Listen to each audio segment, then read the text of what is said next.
Good morning, students. Today we are going to start our Civics chapter number 6, Marginalization and Social Justice, part 1.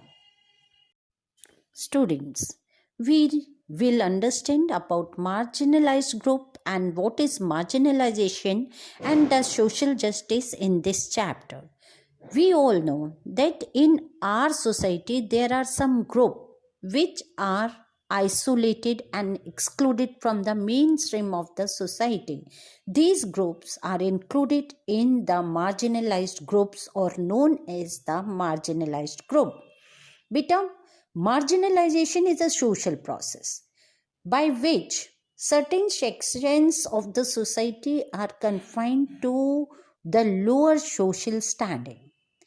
The framers of our constitution were aware about this discriminatory practice prevalent in India. So, they have incorporated many provisions to elevate the social and economic sufferings of the marginalized groups. Scheduled caste. We all know about our Indian society. India had a rigid caste-based society. The strict rules divided people into high and low caste. When we talk about the lower caste, these people are considered as untouchables and they were excluded from the society. Not only this, they were also denied education and they could only follow their hereditary profession. इसीलिए बेटा ये जो group था ये economically backward हो गया and they were not having any chances to improve their economic condition. That is why in our constitution after independence beta some provisions were made for the upliftment of this group. Let us talk about some steps taken to their upliftment. Let us talk about some steps taken to the upliftment of scheduled caste. Our constitution has some special provisions to protect these scheduled caste people against exploitation. And some provisions are done. Let us see that. Number 1, untouchability has been abolished and its practice in any form has been made a punishable offence under Article 17. The scheduled caste cannot be denied entry to public places like temple, hotel, restaurant, etc. And no child can be denied from admission to any school or institution maintained by state on the basis of their caste. Seats are reserved for scheduled caste in educational institution and also in government job. To ensure the participation of scheduled caste in the legislative process, certain number of seats have been reserved for them in Lok Sabha and in the Vidhan Sabha. The progress of the scheduled caste has been a major focus of the different 5-year plans. Scheduled tribes. They are also referred as Adivasis. The tribal communities or the tribes who are listed in the Indian constitutions are called scheduled tribes. According to the census of 2011, scheduled tribes form 8.6% of India's population. And most of the tribal population lives in the northeastern states and in Jharkhand, West Bengal, Odisha, Madhya Pradesh, Chhattisgarh, Rajasthan, Gujarat, Maharashtra, Telangana and Andhra Pradesh. Let us talk about some tribal communities or groups in India. The Gonds of Madhya Pradesh, Chhattisgarh, Maharashtra and Telangana. The Bhils of Rajasthan, Gujarat, Maharashtra and Madhya Pradesh. The Santals of Jharkhand, Odisha and West Bengal.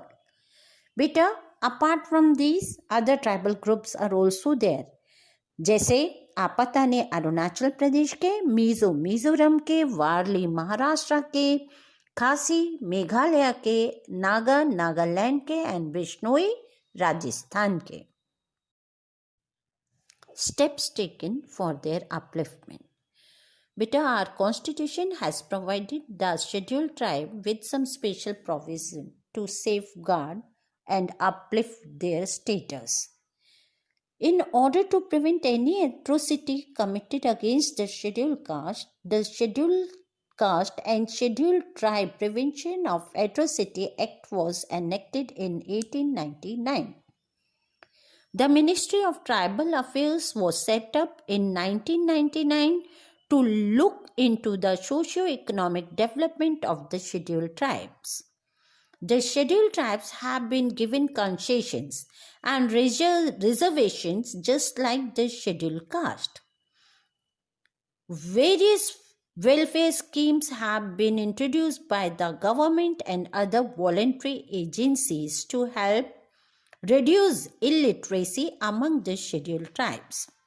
The scheduled tribes can receive loans on easy terms. Their culture and handicrafts are also promoted.